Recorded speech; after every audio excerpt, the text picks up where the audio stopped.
circumstances, we would have a large crowd here of cheering people. We would have staff, we would have school board members, we would have a lot of people. But as you know, even with our school board meetings recently, we've had to have them by Zoom rather than in person. And we didn't make the announcement until it was about 11 o'clock Tuesday night that we had hired the first superintendent of Springdale Public Schools since 1982. And so you all didn't get an opportunity to visit with Dr. Jared Cleveland. So now we'll introduce the first new superintendent in Springdale schools since 1982, Dr. Jared Cleveland.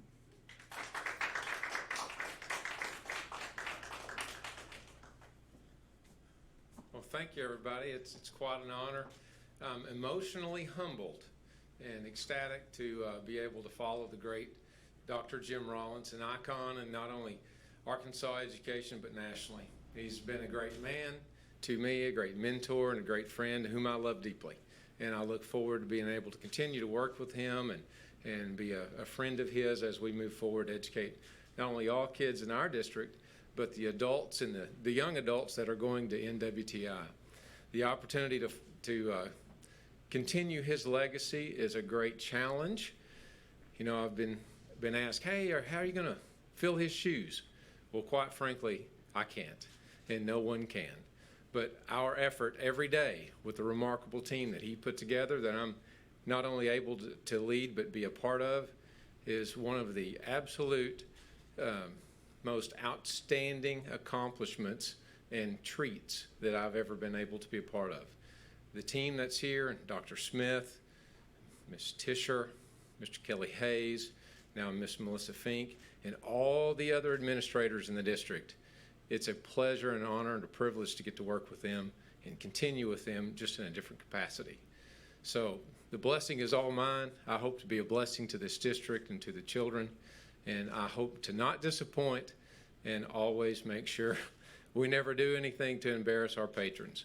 Our efforts are to make sure that we provide a quality education, the highest quality education that's available in the state, and our focus is to serve them all. It's important that we do that. It's important that everyone understand that Springdale School District will be open for business provided the governor gives us that opportunity, and we request that all parents and all students give us a chance to continue to earn their trust every day. Although Dr. Rollins won't be here this next year, he'll always just be a phone call away. And you can ensure that our school board is ready to serve as well. I want to thank them. I want to thank my personal family, my wife, my children, my parents who live in this state for their continued support and certainly their prayers, because we're all going to need those as we move forward. And I thank everyone. Okay. Any questions that you all want to ask? Now's the time to do it. Perfect. Oh. Sorry. I'm John with KNWA. In your remarks that we received via press release, you talked about a dream, living a dream, I think, if I remember rightly. Talk a little longer about that. Okay.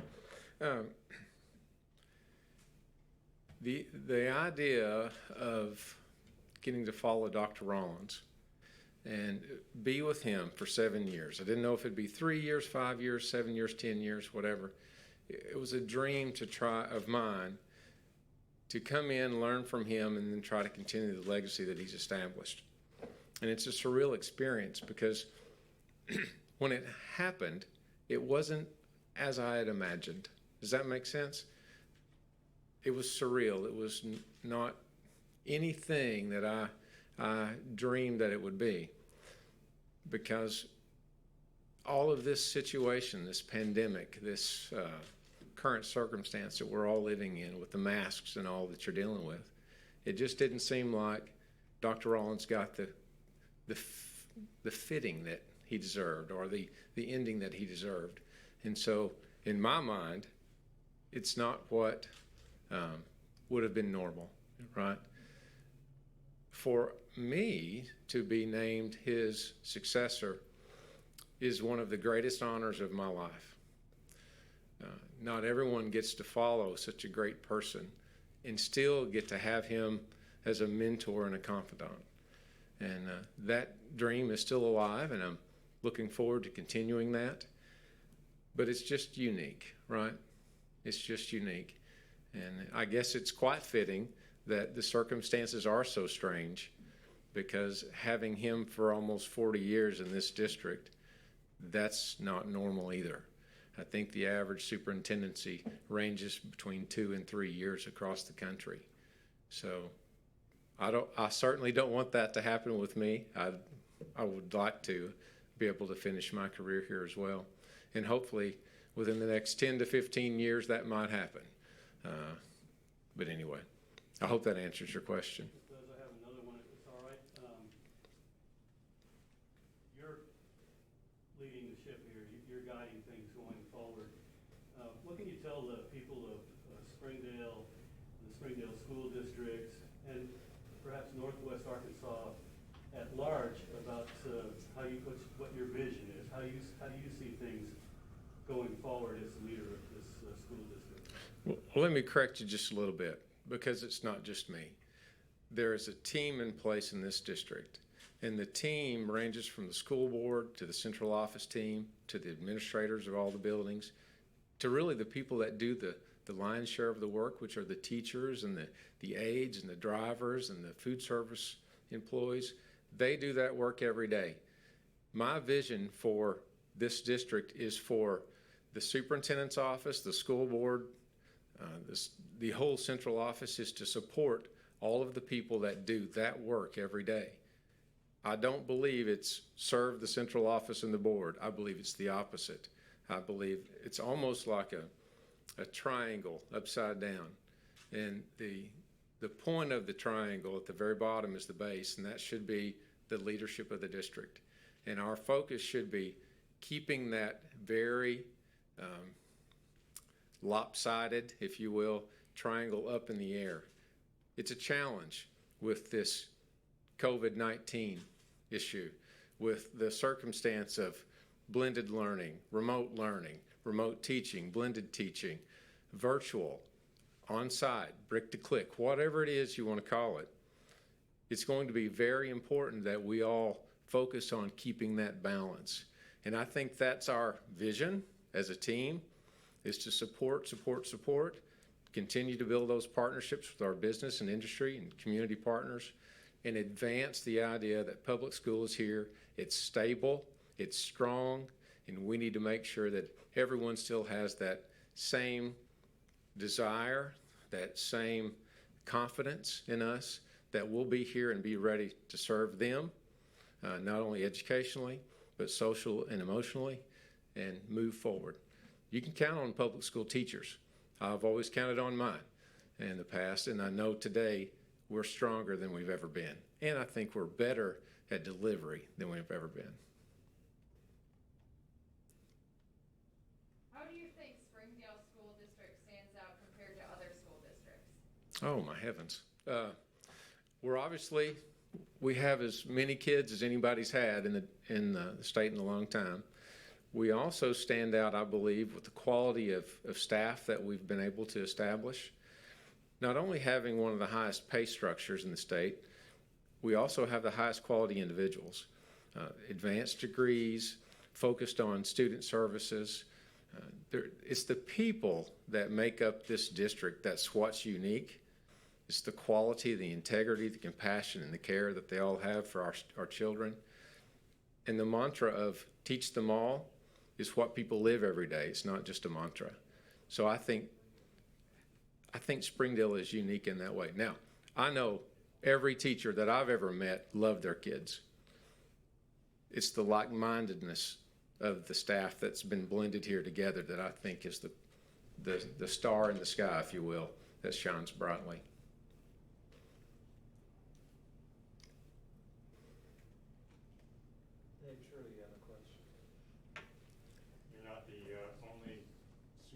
Cleveland in the state. That's true.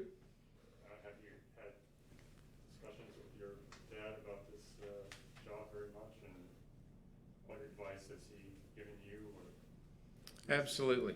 My dad is a retired attorney. I think he still does that for his friends and people that he feels obligated to. But yes, I don't know what son wouldn't have great in-depth conversation with his father with an opportunity that like this that has been presented. He's a man of few words when it comes to advice. I have to ask. It's not something he steps over and says, hey, let me tell you what to do here. And he hadn't done that, but absolutely I've had good discussions with him. What's interesting is this past year, since he's become a superintendent at a smaller district, Western Yale County, our conversations have become more frequent and more focused on whether it be how to deliver instruction, talking about finance and all. And one day he said, well, I guess you do kind of know what you're doing. And that was a great compliment to me, and so I'll never forget that. But absolutely, he's been my hero all my life. He's been the person that I've wanted to least disappoint most of my life. Now with my wife, I want to least disappoint her. But at the end of the day, yes, we've had great conversation. He's more than supportive, and my mother too. And you guys went into great depth during the school board meeting about your preparation for the coming school year. Can you kind of summarize where that's at for? Sure, I'll be happy to. Our curriculum team, led by Dr. Marcia Smith, has done yeoman's work to try to create potential options for how to deliver instruction, how to work with our students and meet their needs in any different capacity, whether it's back to school, everyone back to school, what do we do? How does that look? Is it a blended opportunity? Do we have different kinds of schedules that we'll need to meet in order for children to receive their education? It's just all over the map right now. She's also pulling together right now, which she and I will both chair, a committee on reopening school. And so we're pulling that together. More information will come out in the coming days about who's on that committee and what the invitation will look like and the time efforts that'll be put in. But yes, our curriculum team is really leading that up, and really grateful that they're doing so. Our hope, Dave, is that we're able to come back and have as normal a school day as possible. We all believe that our parents and our community really need the school district. In fact, we need to have some normalcy in our life. It will be 5 months to the day that kids have been out of traditional school on August the 13th. So our hope is to provide the resources that they will need, because we know socially and emotionally that's enough time to become feral, if you will, right? So creating that stability for our families and our students is something that we're going to focus on. How that may look is yet to be determined. We're thankful for our governor. We're thankful for our commissioner and our Secretary of Education. They've provided some great resources for us, and certainly we're going to focus on listening to what they have to say, and we're going to try to implement it in a most focused way, and potentially be a model for others if necessary. We already share our curriculum statewide, and we'll continue to be a partner with any district that needs us, and we're also going to lean on other districts for some ideas and information they may be able to share too. Because at the end of the day, we're all going to be much better together than we are alone. Dr. Rollins used to say this all the time, and it stuck with me. He said, collaboration trumps isolation every time, and there's no better time to be more collaborative than today. Yes, sir. Springdale School District is one of the most diverse towns and districts in the state, if not the most diverse with regard to culture and ethnicity. Right. And a challenge that everyone in Arkansas and nationally is, in addition to the pandemic, goes to the Black Lives Matter, the events up in Minnesota and the consequences. What opportunities do you see, going forward in managing that situation as well as the pandemic? Well, public schools take any child, whether, again, they come from across the street or across the ocean. And we don't see, I've never known anyone who's seen color, right? We love all children. And again, to go back, all means all. And we want to live that, and we want to make sure that we provide the example to others. You know, our kids themselves in the school district, my goodness, they really do love one another. They play together, they're teammates, all of those things. If adults would simply focus on how students and really little kids treat each other, the world will be a lot better place, because what's good for kids really is good for adults. I think it's high time that our adults really turn around and say, okay, we've got great children out there, let's follow their example. And I think that would be a good move for everyone. However, all people, regardless of race, gender, any of that, they're welcome in Springdale schools, and we're happy to have them, and we're happy to serve. So the answer really maybe doesn't suit what the question was, but at the end of the day, we love our kids, and we want all kids here, and we want them to understand that Springdale is so inclusive. We're happy to serve any child that shows up. And we'd like for them to come back, right, in August. Need them all.